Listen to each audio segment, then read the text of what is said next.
নমস্কার, M teller চ্যানেলে সকল বন্ধুদের স্বাগত। আজকে আমি শেয়ার করছি এই ব্লাউজটি কাটিং এবং সেলাই। খুব সহজ নিয়মে কাটিং এবং সেলাই করে দেখাবো। যারা সেলাই কাজে একদমই নতুন তারাও এই ভিডিওটি দেখলে সুন্দরভাবে তৈরি করতে পারবে। এই ব্লাউজটি আমি তৈরি করেছি বেঁচে যাওয়া কাপড় দিয়ে। তো তার জন্য এখানে দুটি কাপড়ের টুকরো এভাবে সমান ভাঁজ করে নিয়েছি। ভাঁজ করে নেওয়ার পর ঝুলের মাপটি নিয়ে নেব। ঝুলের মাপ নেওয়া হয়ে গেলে এবার আমি পুটের মাপটি নিয়ে নেব 6 ইঞ্চি। তারপরে আরমোলের দিকে নিয়ে নেব 6.5 ইঞ্চি। এবার বডির দিকে নিয়ে নেব।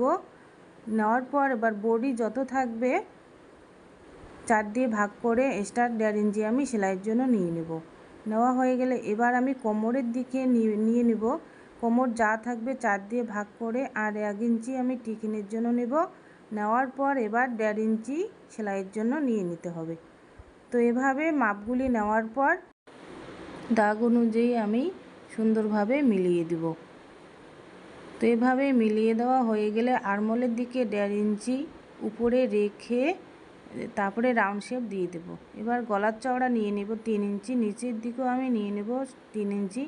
3 ইঞ্চি নেওয়ার পর তারপরে এদিকে দাগগুলি মিলিয়ে দিয়ে রাউন্ড শেপটি দিয়ে দেব। রাউন্ড শেপ দেওয়া হয়ে গেলে এবার পুটের দিকে আমি 1/2 ইঞ্চি ডাউন রেখে দাগটি দিয়ে দেব। এবার দাগগুলি দেওয়া হয়ে গেলে তারপর দাগ অনুযায়ী কেটে নিতে হবে।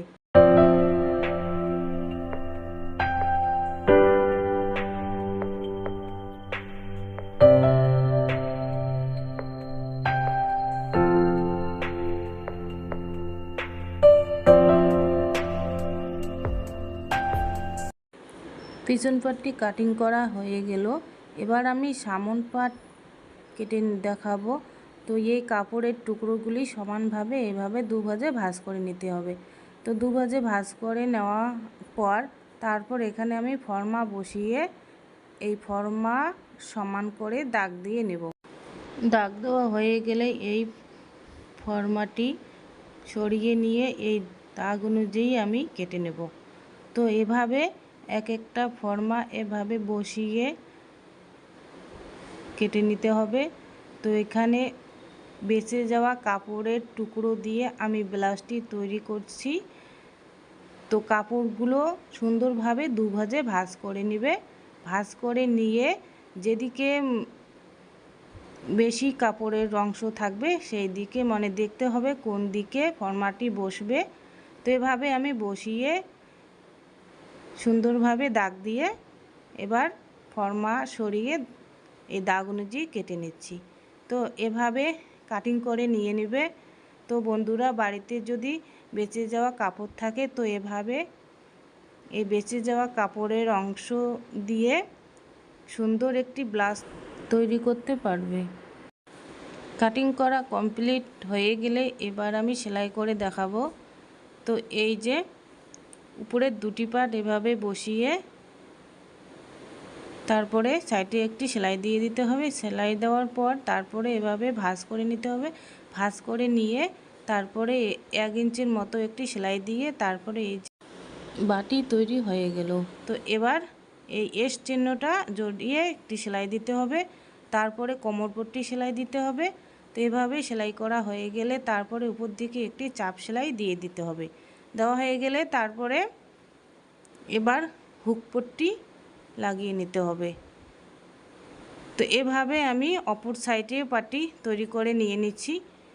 তো এভাবে নেওয়ার পর এবার দুটি পাট এভাবে রেখে তারপরে একটি সেলাই দিয়ে দিতে হবে। এটা জয়েন্ট সেলাই।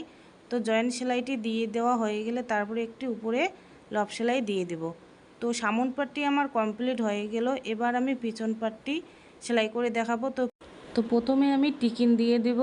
তো যেহেতু এখানে পিছন পাটে হুক হবে তার জন্য আমি মাঝখানে কেটে নিয়েছি। তো এবার আমি হুক পট্টি আই পট্টি লাগিয়ে নিয়েছি অফ ক্যামেরায়। তো এভাবে আপাতত আমি পিন দিয়ে আটকিয়ে নিয়েছি। নেওয়ার পর দুটি পাট আমি এভাবে বসিয়ে তারপরে ঘাড়ের দিকে সেলাই করে নিয়ে নিচ্ছি। নেওয়া হয়ে গেলে তারপর হাতা লাগাতে হবে। তো হাতাটি আমি লাগিয়ে নিয়েছি। নেওয়া হয়ে গেলে এবার তারপরে এই যে ঘাড়ের দিকে 2 ইঞ্চি নামিয়ে এই ফিতা লাগিয়ে নিতে হবে। তো এখানে আমি ফিতাটি লাগিয়ে নিচ্ছি।